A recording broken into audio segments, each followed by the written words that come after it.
1. La campagne de vaccination a connu cette semaine une accélération avec l'ouverture de vaccinodromes dans les stades et les hôpitaux militaires.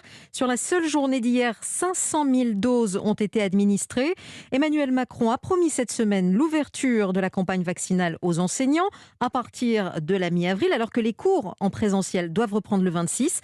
Un calendrier qui semble toutefois difficile à tenir. Et le même Jean Castex, en déplacement dans un vaccinodrome dans le Rhône, l'a redit ce matin, les enseignants de plus de 50 ans qui sont au contact d'enfants handicapés pourront être vaccinés dès la semaine prochaine.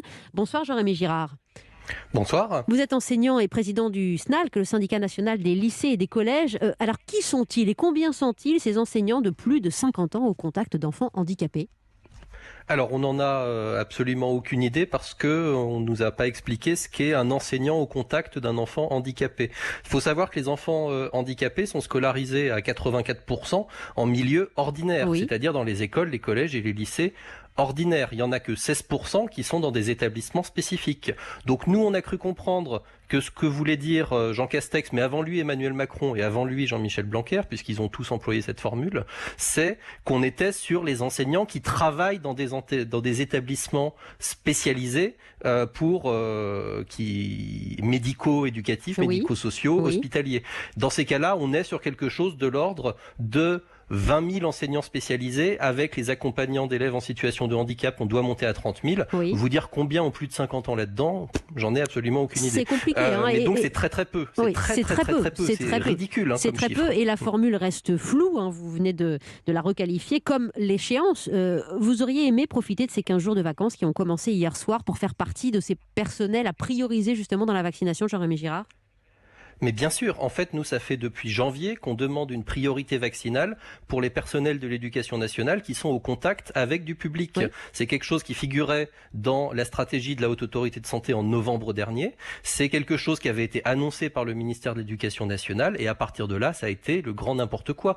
On nous a dit un jour oui, on nous a dit un jour non, on nous a dit un jour peut-être, on nous a dit mars, on nous a dit juin, on nous a dit avril, voilà. Et là, on se rend compte que même Emmanuel Macron, quand Oui. il dit les enseignants, Oui. c'est à partir de mi-avril ou fin avril. En fait, il faut comprendre une minuscule proportion d'enseignants, c'est peut-être à partir de mi-avril ou fin avril, mais en fait, les enseignants, c'est avec le reste de la population aux dates de calendrier tout à fait, il n'y a pas de date différente. Mais c'est Donc, la confusion. pour nous, on nous a C'est la menti, confusion. Pour nous, on nous a menti. Pour nous, c'est le mensonge. Oui, et le mensonge. Vous dites le mensonge ce soir ? Oui, pour nous, c'est un mensonge d'État. C'est-à-dire, quand on annonce et que tout le monde comprend, on va prioriser les enseignants. Enfin, je rappelle, vous l'avez dit, on a fermé les écoles.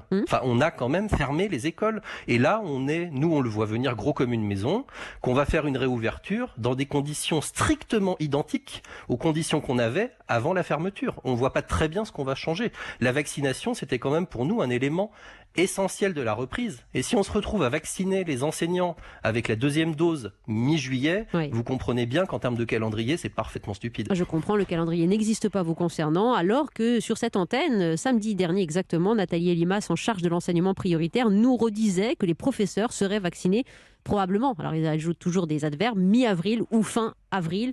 On comprend aujourd'hui votre désarroi, Jean-Rémy Girard, vous qui parlez ce soir de mensonges d'État sur la vaccination des enseignants. Merci de vous être exprimé en direct Merci. sur Europe 1. Merci.